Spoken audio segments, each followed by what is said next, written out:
आपने अपना भारत देश जब स्वतंत्र हुआ 1947 से, तब से आपने देखा तो कोई एक लीडर के नेतृत्व में देश आगे बढ़ता है। शुरू में अलग था, पंडित जवाहरलाल नेहरू जी के नेतृत्व में देश जब काम कर रहा था, देश में जब ये लोग काम कर रहे थे तो सरदार वल्लभ भाई पटेल, बाकी के जो लोग बहुत से थे, उन्होंने सबने मिलके वो देश चलाया। उसके बाद लाल बहादुर शास्त्री, इनका नेतृत्व आया। उसके बाद इंदिरा जी का नेतृत्व आया। इमरजेंसी के वक्त इंदिरा जी को अपने देश के लोगों ने थोड़ा सा बाहर उनको हरा दिया था, वो खुद भी हार गई थी। लेकिन उसके बाद वापिस जो लोग इकट्ठा हुए अलग अलग पार्टियों के, जिसको हम खिचड़ी बोलते हैं, वैसा हुआ। वो गवर्नमेंट ज़्यादा चला नहीं, 2.5 साल के अंदर ही चुनाव हुए। वापिस इंदिरा जी का नेतृत्व में उनका करिश्मा था, उनके नेतृत्व में ही सरकार आई। उसके बाद राजीव गांधी के नेतृत्व में सरकार आई। मैं भी मेंबर ऑफ पार्लियामेंट बना 91 में, ये भी 91 में, हम साथ साथ। तब एक कांग्रेस थी, कांग्रेस के वे मेंबर ऑफ पार्लियामेंट के नाते हम वहाँ चुनाव जीत के गए थे। तब देखा था बहुत सालों से 1984 के बाद, ठीक तरह से सुनो, 1984 के बाद अपने देश में कोई भी एक ऐसा नेता कि उनके नेतृत्व में देश आगे जा रहा है, ऐसा कभी हुआ नहीं। अलग अलग गुट को एक करके देश को चलाने की कोशिश की गई। लेकिन 9 साल आपने देखे होंगे, उसमें नरेंद्र मोदी साहब का नेतृत्व में आज देश काम कर रहा है। वो बाहर भी पॉपुलर है, यानी अब्रॉड, बाहर अगर कोई भी देश में जाते हैं अपने भारत की तरफ से, तो सब उनको सपोर्ट देते हैं, सब उनको बहुत अच्छा नेतृत्व ऐसे बोलते हैं। और ऐसा होते हुए उनका भी काम चालू है।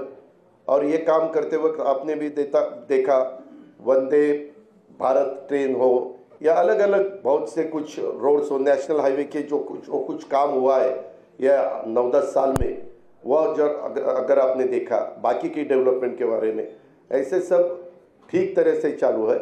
और सामने वाले विरोधक वो खुद का खाली अपना अपना स्टेट का देखते हैं, अपने अपने स्टेट का देते हैं।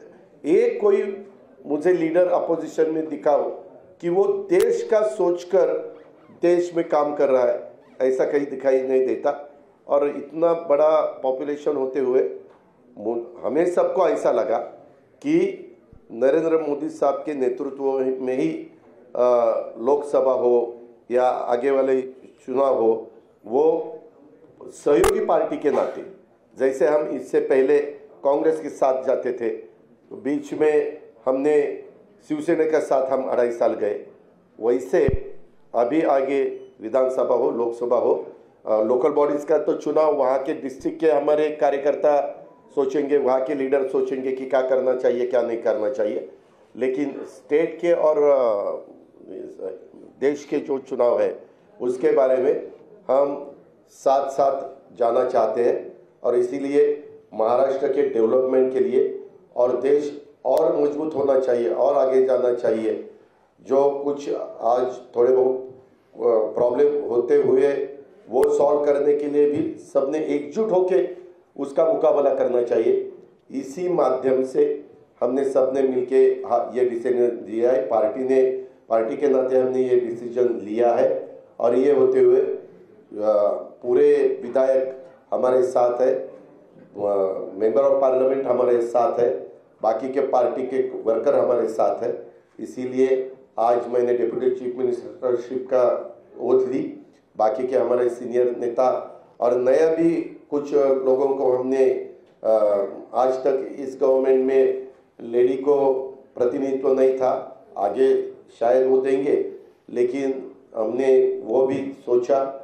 और यंग जनरेशन को भी हमने कैबिनेट मिनिस्टर के नाते, जैसे पहले मुझे याद है भुजबल साहब के नेतृत्व में हमने जब 99 में चुनाव लड़ा था, तब हम यंग थे, मैं आर पाटिल, दिलीप पाटिल, जयंत पाटिल, हम सुनील तटकरे, हम सब ये लोगों को मौका मिला था। अभी वैसा ही संजय बनसोड़े हो या अपना आदित्य तटकरे हो या अनिल भाईदास पाटिल हो, ऐसे अलग अलग नए लोगों को भी हमने उसमें शामिल किया गया है। और उसमें ट्राइबल को भी प्रतिनिधित्व मिलना चाहिए, शेड्यूल कास्ट को भी प्रतिनिधित्व मिलना चाहिए, माइनॉरिटी को भी प्रतिनिधित्व मिलना चाहिए, लेडीज को भी प्रतिनिधित्व मिलना चाहिए। ऐसा सब सोचकर और ओबीसी को भी प्रतिनिधित्व ज़्यादा मिलना चाहिए, ऐसा सब सोचकर हमने ये मिनिस्ट्री में मौका दिया है। और आगे भी जो हम जब बात सीएम साहब के साथ करेंगे, बाकी डीसीएम साहब साथ के करेंगे, बैठेंगे, तो बाकी के भी लोगों को और मौका देने की हमारी कोशिश रहेगी।